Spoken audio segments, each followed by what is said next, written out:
Back to today's video. Today is Thursday, October 31st, 2024, and today we are going to be talking about the 2024 presidential election 5 days out from November 5th, 2024, Election Day. We are getting to the end of a very long and grueling campaign period between Vice President Kamala Harris and former President Donald Trump, as both of them vie for the presidency in what is likely to be one of the closest elections we have seen in a very long time, with the very real possibility that this election will be the closest of the 21st century. Following the 2000 presidential election, which was arguably extremely close, it is entirely possible that this cycle is even closer. Now, the 2024 election has swayed back and forth quite a bit over the past month. A month ago, I gave Kamala Harris upwards of 290 electoral votes, and in my prediction roughly a week ago, I gave the former president the upper hand with 278 electoral votes. And while it may seem surprising to see so many things change seemingly overnight, in the final stretch of any campaign, so much does change overnight. And what happened a week ago and what happens 2 weeks ago is something that doesn't apply to today. And so this election prediction will be more focused on the today standard. Should the election be held today, what do the results actually look like?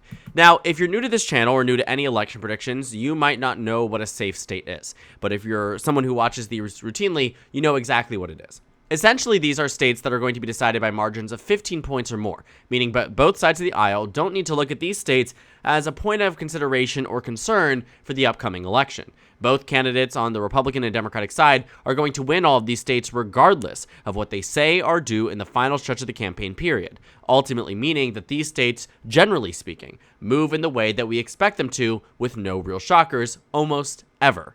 And while we have had some instances where there's a one-off House race that the political pundits expected to be safe Democrat or safe Republican that end up going to the opposition party, there has never been a time in the 21st century where on the national stage, a safe state has gone to the opposition party, which is why we feel so solid in expecting the margin to be so significant.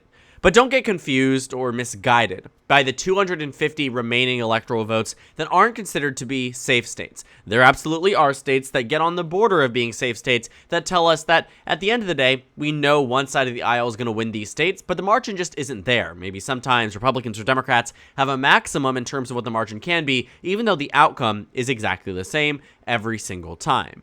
And good examples of this are states like South Carolina and Kansas, both of which I expect to be somewhere around 13, 14 points in favor of the former president, but I don't expect to be in consideration to be competitive, but I also don't expect the margins to be ran out the wazoo, that they're solid states for the party. I think although the margin here, the chance of victory is close to that of maybe Wyoming or North Dakota, what we're more focused on here is margin. I find it to be a more accurate predictor of what you actually expect rather than who you expect to win, because it really doesn't say anything about margins if you're just predicting based off chance.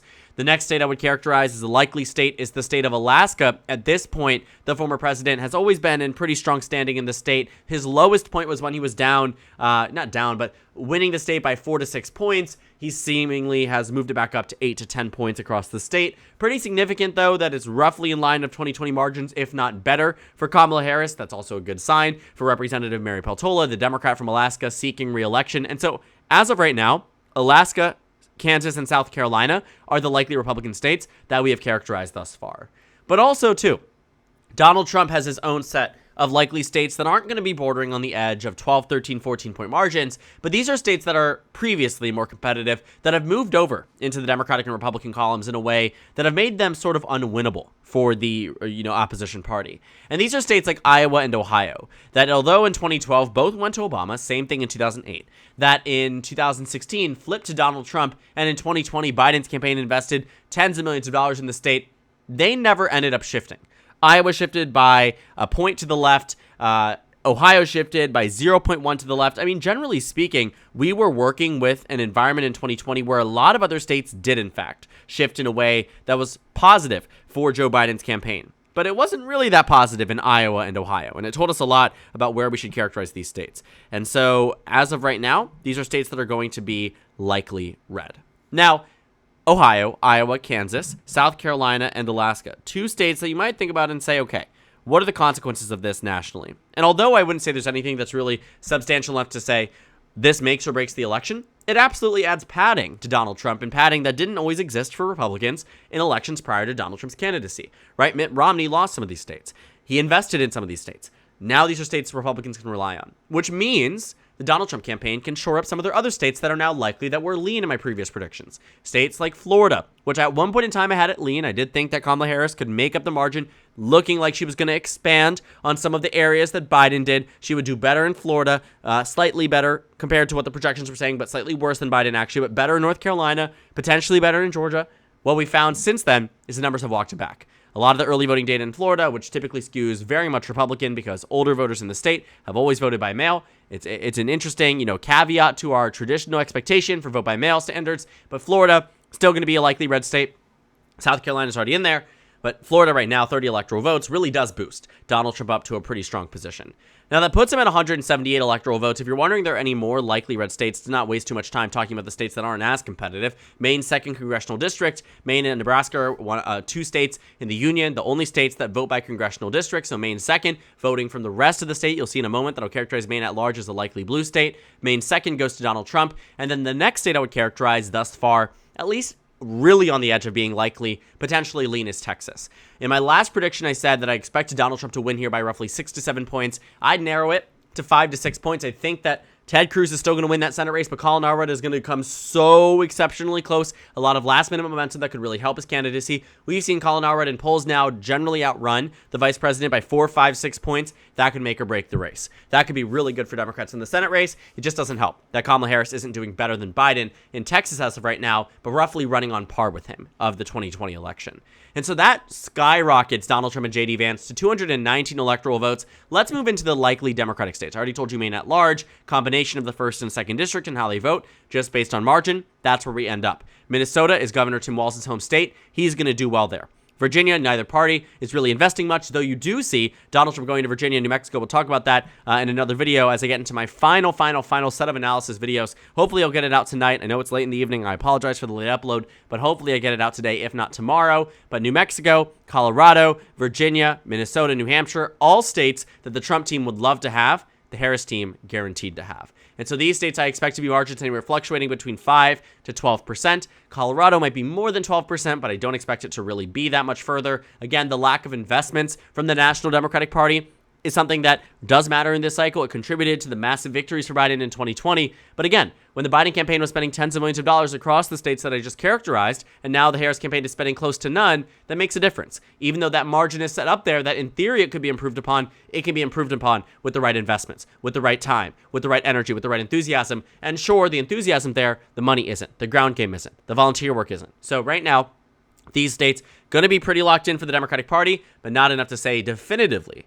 that, this is going to be improved upon 2020. Nebraska 2nd, though, I think will be improved upon based on 2020. A very, very pulled 2nd district here. Really good results, I'd argue, for Kamala Harris here. She's going to do well in Nebraska 2nd. And so that brings us down to the remaining 93 tossable electoral votes. And I know you are sick and tired of hearing about these 7 damn swing states, but that's where we are. Nevada, Arizona, Wisconsin, Michigan, Pennsylvania, North Carolina, and Georgia. Battleground states that are the most competitive of the cycle. And across them, $500 million has been spent on both sides of the aisle to boost their respective candidates' candidacies. A little tongue twister there, I guess not really. Looking at these 7 states as to who's going to win. And so, 93 electoral votes. My last prediction, Donald Trump got the majority of these swing states. I gave him the entire Sun Belt, and I gave him Wisconsin. Kamala Harris only won Michigan and Pennsylvania. My prediction before that, I gave Kamala Harris the Rust Belt, gave Donald Trump the Sun Belt. My prediction before that, or 2 before that, North Carolina was blue, and the Rust Belt was blue. Nevada was blue, too. And so you can see that, really over time, this map has evolved. Now, there are multiple pathways for both the former president and the vice president to win this election. There are multiple pathways. It's very interesting to see. On one end, Donald Trump and his campaign can go through one Sunbelt state and the Rust Belt, and they win the election. Kamala Harris's campaign can go through the Rust Belt and lose all the Sun Belt and win the election. Kamala Harris's campaign can win the Sun Belt, lose the Rust Belt, win the election. Same thing for the former president. Because there are so many pathways, the campaigns don't really know which are going to be the most likely in terms of chance of victory. Now, we have our thoughts, we have our speculations as to where the candidacies might be the strongest, but I'm getting to a point now where I'm looking at these races and thinking some of these races have tightened up relative to the last election. A good example of a state that I don't think is going to change direction as to how it voted, but how much it voted by, is the state of Georgia. I think we've started to see some reversion away from the former president and a positive direction for Kamala Harris. Do I think she's going to win the state today? No, but I think she's at a better chance today than she was a week ago, and I think it could change right before the election that she becomes the favorite in Georgia. Moving over to the state of Arizona, I think what we're going to see there is that it also is going to narrow up too. Am I shifting away from the notion that Donald Trump wins Arizona right now? No, but it puts him a lot closer to losing it and the vice president a lot closer to winning it compared to where we were before. Arizona, Georgia states that sure, Donald Trump still maintains the upper hand in, but right now, I give the upper hand to the vice president compared to where she was before. Ultimately, again, Donald Trump maintains those victories, but I wouldn't be shocked if a week of this direction and this energy and this change and this influx of more and more voters in areas where Democrats need it the most, my opinion on these topics could change in Georgia and Arizona. Something to look at. The next state I'd look at across the map here are states in the Rust Belt. Now, previously, I was under this notion that Michigan would be the state that was least beneficial for Kamala Harris for a very brief period of time. Then I sort of came to my understanding right now that Michigan is going to be the best state for Kamala Harris at this point. I think based on where we are right now, Kamala Harris holds a very narrow advantage in the state, nothing more than a tilt margin. She wins Michigan. And I think she does so in a way that's very beneficial to the campaign. Without Michigan, Kamala Harris can't win the presidency. And so Wisconsin, Pennsylvania, largely surrounding the states, typically do vote together. Right now, I don't know how they would vote. Now, North Carolina and Nevada are unique points of interest for me because I think, from what I've understood, since 2008 and arguably even 2012, it is very rare that North Carolina goes blue. I mean, Democrats have spent so much money in Senate races, in House races, in statewide elections besides the governorship and presidential races. A combined cost of nearly, $500 million over the past decade from the Democratic side alone to win that state. Yet to no avail. I don't think Kamala Harris is going to do what Obama did in 2008 as of right now. I do not think she wins North Carolina. But should she do so, the signs are starting to build out that while the amount of black voters are lagging right now in the early vote, it may increase on election day. Another thing that we might need to take into account is that Kamala Harris's support amongst white educated voters, and when I say educated, I mean college educated, when you're talking about her support amongst white college educated voters, it has increased tremendously from 2020. That makes a difference in states like North Carolina. Now, Trump won North Carolina by more than a point. So this is actually predicting that she does better than Biden in North Carolina relative to 2020. I think she has a unique appeal to the state. Democrats are investing in a unique way in the state. It's good for the Democratic Party, but not good enough. Donald Trump today holds the upper hand. Now, CNN actually released a shocking poll today. They said Georgia was going red, North Carolina was going blue. I'm surprised by that, but it's not out of the realm of possibility. North Carolina could feasibly vote to the left of Georgia, just based on where the investments have been made, where the time has been spent. It's clear the Democratic Party sees North Carolina as a better opportunity than Republicans do, because Republicans are trying to lay back and say, we already have this state. But with lackluster candidates down the ballot, I'm not sure if Republicans are in the best position to say, we are guaranteed to win North Carolina. But I still think they'll win it. When it comes down to the remaining states, Wisconsin, Pennsylvania, and Nevada, I am honestly quite conflicted. I think these are the states that I really do grapple with the most right now. Pennsylvania is really, really something. It has been very difficult to predict and understand as to how it, as its individual and own state, is going to vote in this cycle. I think, and I know this is a lot of thinking, because I'm not going to say anything definitive because the election's not over yet. Because a lot of things can change between now and Election Day, and I know 5 days doesn't seem like a lot, but I am telling you now, Democrats and Republicans are spending their final bits of dollars, sending out their last bits of campaign field at teams out there to knock on doors, to turn out voters. Michigan's going blue. Pennsylvania, Wisconsin, I don't know. So, sit with me here. Let's walk through some of the benefits and not benefits for both sides in this cycle in these states. Nevada, for me, I think we're seeing swing back and forth because of that abortion referendum that exists on the ballot. And abortion referendums have to pass twice in Nevada, so stakes aren't going to be the same time when they're up again or up for the first time. Regardless, there's an abortion referendum on the ballot. Another thing about Nevada, too, is that although Republicans do have that upper hand in the early vote, it's going to be a very, very close race to watch because of the fact that this is a state that Republicans are constantly overestimated in terms of support. Putting aside that early vote number, assuming that we're reverting to our priors before COVID, it's actually not that bad for Democrats, right? The GOP statewide advantage Sure, makes sense. It built up. It was a damaging thing in 22 that they didn't want to vote by mail or vote early. But I don't think Democrats are in a position where they're going to lose Nevada at a point of, 1, 2, 3 points. If anything, it's going to be half a point. And right now, Kamala Harris, although she is in a tricky position when it comes down to the early vote, I think the other data points suggest that she holds her own in the state. I think Kamala Harris very narrowly gets across the finish line. A lot of it comes down to the history of Nevada, how it has swayed back and forth. And I do think, too, with these last-minute investments in the state, the Democratic Party has really made a play for Nevada in a way that, sure, they did in previous cycles, but really goes to show they know how competitive it is. Another thing, too, that I think you'll find to be interesting if you just look at the way the Democrats on the ground talk about Nevada. A lot of the electeds who have raised alarm bells in previous cycles, in previous elections, now look at Nevada and say Democrats are in a good position. Now, I don't know what it's based on, and I'm not saying that's part of my decision-making. I will just say that's something that I personally have noticed to be quite fascinating about this race. Because even in 20, there were concerns being raised on the ground. In 22, there were a lot of concerns being raised on the ground. But now the House Majority PAC, Democrats are responsible for that, withdrew some of their money from the state. And that shows a good sign for House Democrats. And as a result, because they have 3 districts that are within single digits of the last election, it bodes good results and good signs for the vice president's campaign in the state. Regardless, it's not part of my prediction, just something to think about. That brings us to 247 for Kamala Harris and 262 for Donald Trump. It's a close race. It is really going to come down to Wisconsin and Pennsylvania. Pennsylvania right now, I think Kamala Harris pulls ahead. I think even though Donald Trump's campaign has matched the amount of dollars and visited the state very much and really tried to invest in the state, I genuinely think that Madison Square Garden rally has done damage to the Trump team. Now, before that Madison Square Garden rally, I still thought Donald Trump would lose Pennsylvania. I still believed that the former president was not on track to win the state. And when you're insulting a major portion of the electorate that probably did have a lot of voters on the fence, just as we've seen in some battleground states, nearly 8%, sometimes 10% of battleground state voters are still undecided. You have a lot of those people actually coming from minority groups that Kamala Harris has lagged behind on. Specific, you're talking about black men, Latino men.